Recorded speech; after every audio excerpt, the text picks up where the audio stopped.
जी महाराज की, राम साहब पीर की, राष्ट्रीय लोकतांत्रिक पार्टी RLP, उपस्थित राष्ट्रीय लोकतांत्रिक पार्टी का पूरा परिवार, सम्मानित मंच, हमारे वरिष्ठ नेता स्टार प्रचारक सीताराम जी नायक, छोटी बहन प्रिया सिंह मेघवाल, मौजूद बुजुर्गों, नौजवान साथियों, मेरे छोटे भाइयों, मुझे पता है कि धूप ज्यादा है और आप जल्दी जल्दी सुनना चाहते हो, जल्दी जल्दी भाई साहब बोले, और मेरी भी इच्छा है कि बच्चे धूप के अंदर इस तरह तकलीफ में नहीं रहे, लेकिन दुर्भाग्य से कहीं न कहीं धूप छांव के साथ हमें आगे बढ़ना है और हमें इस राजस्थान के अंदर नया निर्माण करना है। भाइयों, अगर 20 साल पहले, 30 साल पहले हमारे नेताओं की सोच ठीक होती, मजबूत पार्टी राजस्थान में खड़ी कर देते, तो हम उसका झंडा पकड़ के राजस्थान की बेहतरनी आपकी पार करवा देते। दुर्भाग्य से झंडा भी हम ही लाए, परिवर्तन का बिगुल बजाया। एक व्यक्ति, इस राजस्थान की भौगोलिक दृष्टि आप देखिए, ईस्टर्न राजस्थान, दक्षिण का राजस्थान, हमारा राजस्थान, चंबल के बीड़, बाड़मेर के धोरे, उनके बीच एक व्यक्ति लड़ाई लड़ रहा है। वो सत्ता छोड़ के, अपना सुख छोड़ के और विधायक सांसद रहते हुए भी मोदी की सत्ता छोड़ के, गहलोत वसुंधरा की सत्ता छोड़ के आपके लिए सड़कों पे घूम रहा है। वो चाह रहा है कि मेरे सपनों का राजस्थान हो। आपको पता है, जब देश के अंदर किसान तकलीफ में था, तीनों कृषि बिल आए, तो उत्तरी भारत के एकमात्र नेता ने, आपके भाई ने, मोदी की सत्ता को चुनौती दी। मंत्री पद की परोसी हुई थाली को ठोकर मार के किसानों के साथ 70 दिन सड़क पे बैठा। नागौर का सांसद था, तो किसानों के सम्मान की लड़ाई लड़ रहा है। सांसद तो आपके भी किसान के बेटे हैं, सीकर में भी है, झुंझुनू में भी है, लेकिन सत्ता छोड़ के सड़कों पे कोई नहीं आता। आप जानते हैं सारी बात। अग्निपथ जब आया, जब सेना को ठेके में दे दिया मोदी ने, उस समय अगर जवानों के साथ सड़क पे कोई आया, झंडे के साथ, जोधपुर में 2 लाख जवानों की रैली करके लोकसभा ऑन पार्टी मीटिंग के अंदर अग्निपथ का विरोध अगर किसी ने किया, तो नागौर के सांसद ने छोटे भाइयों के सम्मान की लड़ाई देश के अंदर लड़ी। और उसी का परिणाम कि पहले अग्निपथ के अंदर अग्निवीरों की 25% को रखते थे और 4 साल बाद 75% को वापस भेजने की बात थी। डरी मोदी सरकार ने यह कहा कि 50% को रखेंगे, 50 वापस भेजेंगे। विधानसभा चुनाव के बाद, लोकसभा चुनाव से पहले एक हुंकार भर देना दिल्ली की तरफ, एक दिन आ जाना, अग्निपथ खत्म ही करा दूंगा और पूर्व की भारतीय सेना की भर्ती ले गया। जिस जगह पर खड़ा हूं, राजगढ़, तारानगर, शेखावाटी और चूरू के किसान के बेटों ने भारत माता की रक्षा के लिए अपने प्राण न्यौछावर किए। हमेशा इस हिंदुस्तान के अंदर कारगिल की 20,000 फीट ऊंची पहाड़ियों से लेके रेतीले धोरों के अंदर paramilitary force, BSF, CISF, CRPF, जितने भी हमारी पैरामिलिट्री, इसके अंदर भी हमेशा दुश्मनों से लोहा लेते, देश के विरोधियों से, गद्दारों से लोहा लेते हुए वो दुश्मन की गोली खा के साथ देते हैं। लेकिन भाइयों, यहाँ तारानगर, राजगढ़ के अंदर मैंने एक चीज देखी कि किसान के बेटों के हाथ में हथियार देके किसान के बेटों पे ही गोलियां बरसवा रहे। कौन? यहाँ के नेता, यहाँ के नेता, इस राजस्थान के चूरू के नेता इनकाउंटर में भी इन्वॉल्व थे नहीं थे? इनकाउंटर में जेल गए।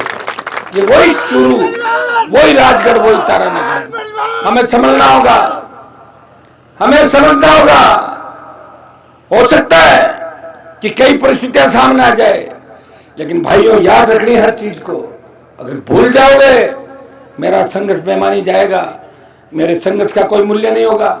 मैं इतना ही विश्वास दिलाता हूं। मैं ये व्यवस्था परिवर्तन सत्ता संकल्प लेके जो निकला हूं, ये व्यवस्था ऐसी होनी चाहिए। शिकायत आती है, जहां भी निकलते, साहब मेरी बाइक चोरी हो गई, मेरी गाड़ी चोरी हो गई, मेरी जेब कट गई, साहब मेरी बच्ची जा रही थी, उसका रेप हो गया, मेरे बच्चे को मार के फेंक दिया, ढाणी के अंदर बोलेरो में आए, गोलियां बरसा के चले गए। अगर आप चाहते हो कि ये सब बंद हो जाए, तो तारानगर की सीट राष्ट्रीय लोकतांत्रिक पार्टी की झोली के अंदर डाल दो। बीजेपी कांग्रेस की झोली के अंदर डालने से कोई बड़ा नहीं होगा। कांग्रेस का राज भी देखा और भाजपा की राज भी देखा। आपने जो अभी बीजेपी की टिकट थोड़ी फाइनल हो गई होगी क्या?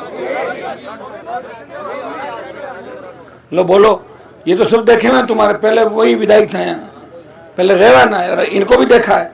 तो कोई नया करो इस बार, दम है क्या? यह दम निकला पड़ा है। इस सभा के हिसाब से लग रहा है दम निकल चुका तुम लोगों का, लेकिन फिर भी दम भर दूंगा मैं, चिंता मत करो। जब दम निकल जाता है, जिस तरह हनुमान जी महाराज के नाम की तांती बांधने सुनो, जब हनुमान जी की तांती बांधने से भूत प्रेत भाग जाते हैं, तो मैं तो हनुमान आपका भाई हूँ, किसान का सेवक हूँ, किसान का बेटा हूँ। ये डर भगाने के लिए मैं राजस्थान के अंदर घूम रहा हूँ। आपको डरने की कोई आवश्यकता नहीं। आप तो मजबूत उम्मीदवार तैयार करके, और ऐसे किसी को मत पकड़ लेना फार्म उठा ले, ऐसा मत लाना यहाँ पे, ठीक है? जो मजबूत हो, लड़ने वाला हो और जीता हुआ टिकाऊ हो, ले आना। टिकट भी दे दूंगा, वोट भी मांग दूंगा, हेलीकॉप्टर उतार दूंगा और बड़ी रैलियां भी करके चला जाऊंगा। मेरा संदेश तारानगर की धरती से मैं राजस्थान के किसान जवानों को देना चाहता हूं। मैं आपकी दुख तकलीफ की माला मेरे गले में डाल के घूम रहा हूं राजस्थान के अंदर। जब मैं लोकसभा के अंदर बैठता हूं, जब हरियाणा यूपी के एमपी कहते हैं कि वहां तो कांग्रेस बीजेपी के अलावा कोई दल ही नहीं, आप ऐसे ही परेशान हो, आप जिंदगी खराब कर ली अपनी, क्या मिट जाएगा, कौन सा दल है आपका, फला। भाइयों, ये राजस्थान में नई पार्टी बना के अगर आपका सम्मान किसी ने बढ़ाया, क्षेत्रीय पार्टी का दर्जा किसी किसानों की पार्टी को मिला, वो राष्ट्रीय लोकतांत्रिक पार्टी है। तो आपके भाई के संगत के परिणाम स्वरूप प्रधानमंत्री मोदी ये बार बार राजस्थान के चक्कर लगा रहे हैं। क्यों लगा रहे हैं? कांग्रेस के डर से थोड़ी लगा रहे हैं, आरएलपी के डर से। ये बीजेपी की जो सूची आई है दूसरे वाली, तो मुझे कोई बता रहा था कि उन सबको टिकट मिल गई जिनकी कट रही थी। मैं क्यों मिली? बोले सब ने कहा कि हनुमान जी की तरफ जा रहे हैं, बोले यहीं पटक दो इनको, यहीं दे दो। बताओ अभी सही बात है। मेरे नाम का कांग्रेस में भी जाओगे और बीजेपी में जाओगे तो टिकट देने से पहले पूछेंगे बताओ आरएलपी वाले क्या करेंगे। बोले साहब, बोले आरएलपी के बिना नहीं जीतोगे। तो कांग्रेस बीजेपी में यही चर्चा है कि राष्ट्रीय लोकतांत्रिक पार्टी क्या कर रही है। मैं लड़ रहा हूं, लोग टिकट बांट रहे हैं, मैं सत्ता संकल्प का रथ लेके घूम रहा हूं आपके बीच में। मुझे भी टिकट बांटना है। सत्ता संकल्प व्यवस्था परिवर्तन, अकेला व्यक्ति हूं, आज तक चंदे की रसीद नहीं काटी 1 रुपए की किसी की। कोई काटी तो बता दो मुझे कि 1 रुपए की चंदे की रसीद काटी। सारी पार्टियां चंदा करती है, चिल्ला चिल्ला के फंडिंग कराती है, देते हैं लोग। मैं चाहूं तो उद्योगपतियों की लाइन लगवा दूं पैसे के लिए, फिर मैं उनके हिसाब से काम नहीं कर सकता। मैं चाहता हूं व्यवस्था बदले। आप सब इस बात को समझे। सरदार शहर का उपचुनाव था आपके नजदीक, मैं 15 दिन जिस उम्मीदवार को खड़ा किया उसके रात और दिन एक एक गांव में गया था। उस उम्मीदवार 47,000 से ज्यादा वोट आपने दिए। लोग बदलाव चाहते हैं, लेकिन दुर्भाग्य इस बात का है कि जिसको भी हम दूल्हा बनाते हैं वो 15 दिन बाद दूल्हा कांग्रेस बीजेपी ज्वाइन कर लेता, भाग जाता छोड़ के। क्योंकि लोग सोचते हैं वो भाग जाएगा क्या करेंगे।